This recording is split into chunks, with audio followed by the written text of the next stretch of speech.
Hello and welcome to the Joe Legato Show. I'm your host, Dr. Joe Legato, and today we're going to be answering a question from the audience on how has China's rise as an economic powerhouse created both opportunities and challenges for other countries in the Asia-Pacific region.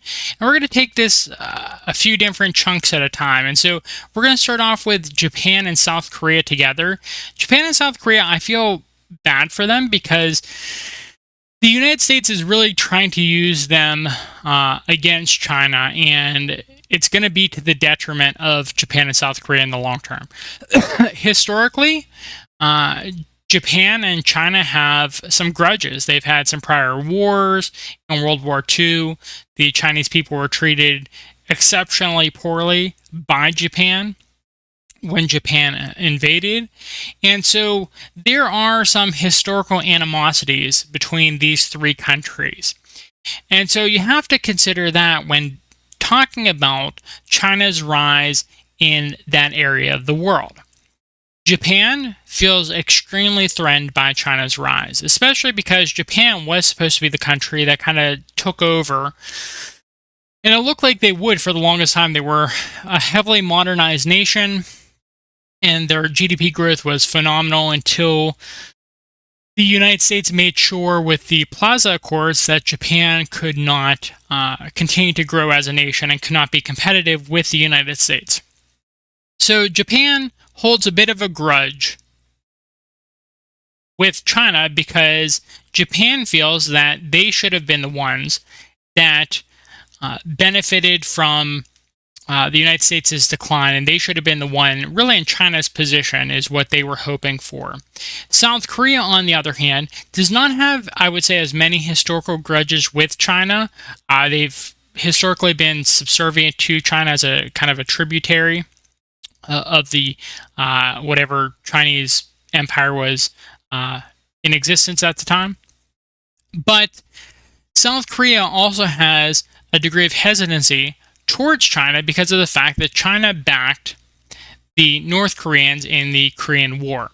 And so South Korea really doesn't know what to do about that situation because they're still fearful or hesitant of North Korea, but they do want to have close ties to China because, well, one, companies like Samsung does want to have access to the Chinese market, but two, because of the fact that just overall business ties with China would be extremely beneficial to South Korea, and hostile ties with China would be extremely detrimental to South Korea because of the fact that South Korea is right next to China.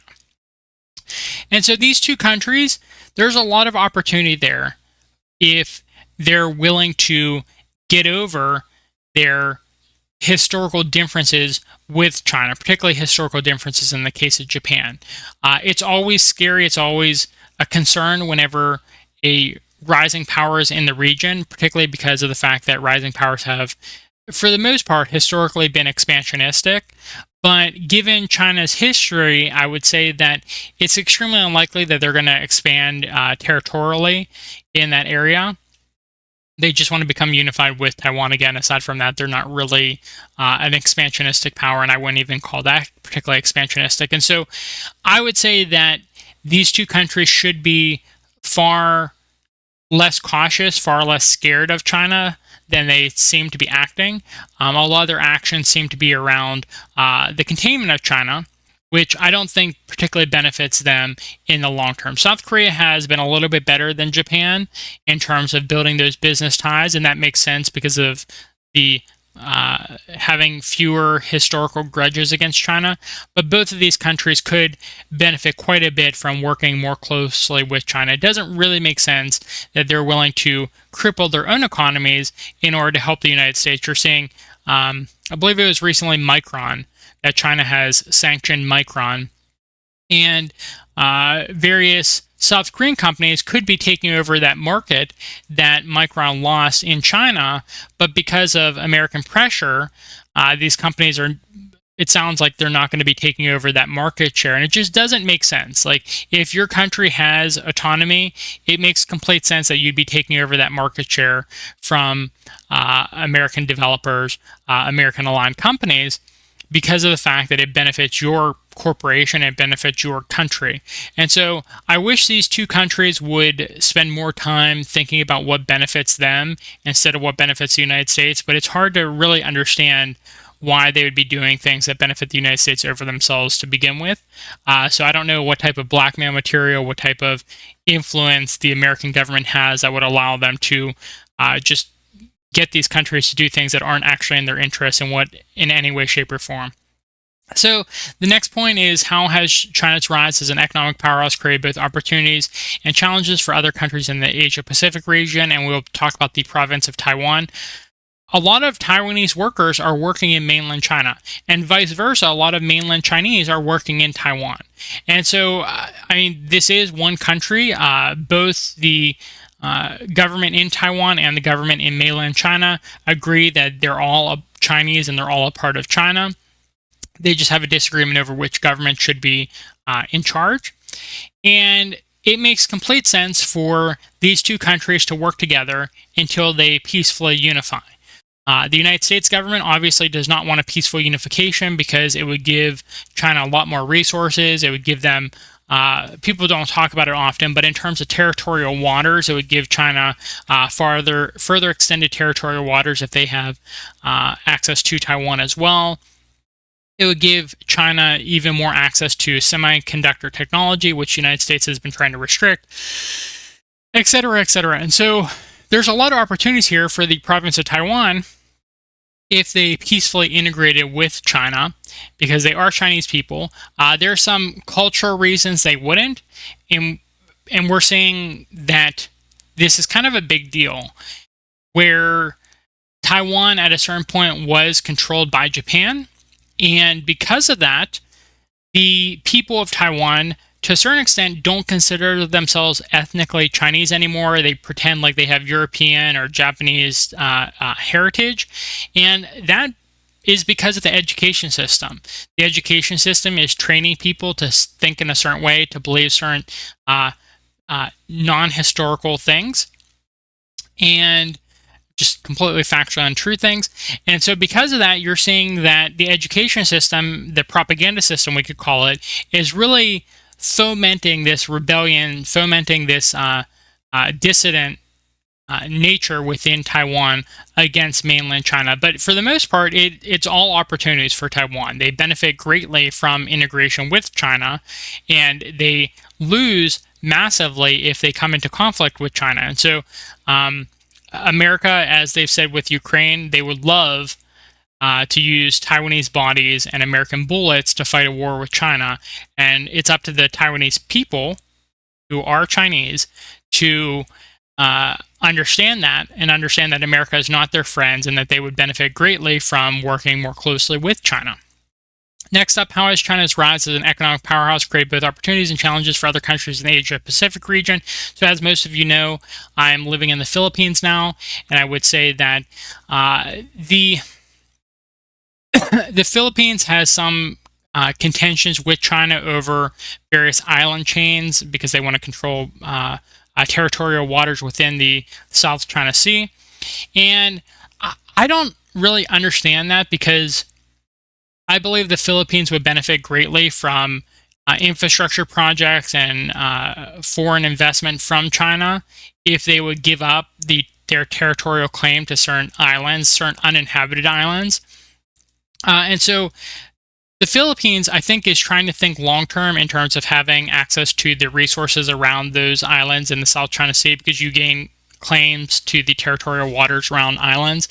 But Philippines does not have the technology that would actually allow them to extract those resources. And so if their claims were ever validated and every other country in the area agreed to them, then corporations from other countries like America would extract those resources and give the Philippines a small amount of money for the ability to extract those resources. So the Philippines really has a choice between, do you want American corporations to extract the resources in that area and give you a small amount, or do you want to grow your relationship with China and have them do infrastructure projects and benefit your country in the here and now? And so it seems like a simple choice to me, that there's far more opportunities from working with China and just like conceding those territorial claims versus holding on to them and letting corporations from other nations extract those resources. Like, it doesn't make sense to me. In, I would say, not only the short term but also the long term, it makes complete sense to just give up those territorial claims and make peace. And China has done that too. So I'm not just arguing in favor of China here, but when it came to negotiating with Russia, China made some territorial concessions just because of the fact that they wanted to make peace, because peace made more sense. It was more beneficial to China than holding on to territorial claims that would, in the long term, just not be beneficial for them. And so Philippines has to make that similar choice of give up territorial claims to uninhabited territory that you can't optimally use in exchange for closer ties with China, where they can actually do infrastructure developmental projects that would actually help your nation in the here and now. And so a lot of opportunities for Philippines if they want to take advantage of it.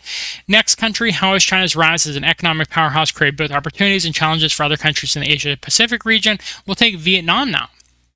Vietnam is one of those countries that the West would absolutely love to use as a counterbalance to China. They would love to use the labor within Vietnam as a way of offshoring to Vietnam instead of to China in order to get industry out of China, and it's just not going to work. Vietnam has a historical memory of how the United States treated them during the Vietnam War. There's still unexploded bombs all throughout that area of the world. And yeah, Vietnam, I think, historically has worked pretty closely as almost a subservient role to China, and they have a lot of cultural ties together. And so it makes complete sense for them to work together as well. I believe it would benefit China and Vietnam in the long term, especially because China does have a very win-win mentality in regards to how they treat other nations. And so for them, they're fine with Vietnam growing as an industrial power right next to them, and they're just hoping to benefit from that growth as well by having win-win cooperation with Vietnam. And so I think Vietnam realizes that, so luckily they're in a good position to benefit from China without actually being taken advantage of by the United States in order to pit them against China. And so Vietnam, a ton of opportunities to work with China, and the only real challenges is they have to kind of stay calm about the fact that there is a rising power right next to them and not just attack it out of just fear. And I think Vietnam is doing a good job there. They understand that China is not a territorial expansionistic nation, and they're looking to trade and looking to grow as a more of a mercantile naval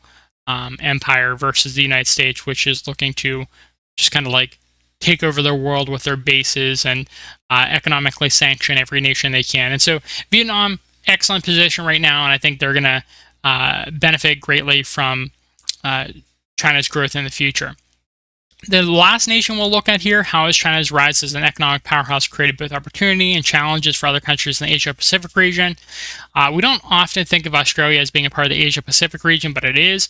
And Australia would benefit massively from China in terms of infrastructure projects, obviously, because China is a powerhouse in infrastructure, but also in terms of just having like students come over and take classes, do degree programs in Australia would be a huge benefit. In terms of immigration to Australia would be a huge benefit. In terms of just trade cooperation, they could benefit massively from China. But Australia, being a very westernized Anglo nation, is very hostile towards China. I view it as it almost feels like it has to be racism there, because it does not make sense for Australia to be so aggressively hostile towards China when China has not really done anything to Australia to warrant that type of action.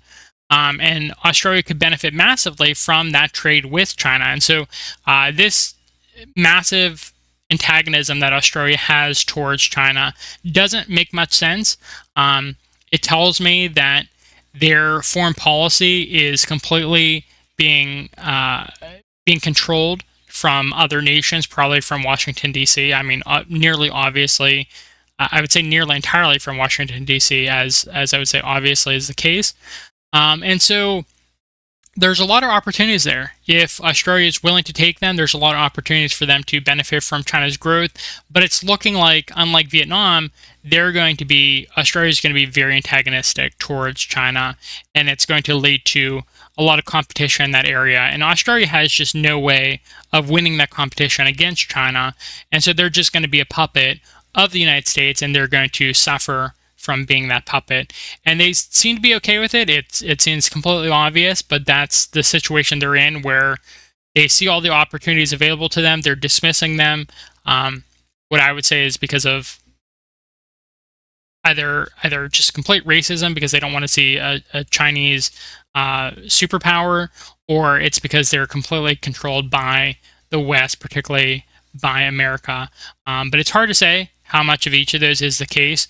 All I know is that Australia is going to probably suffer greatly from China's rise, just because of the fact that they're fighting China's rise at every opportunity. And so that is my take on the challenges and opportunities of other nations in the Asia Pacific to China's rise.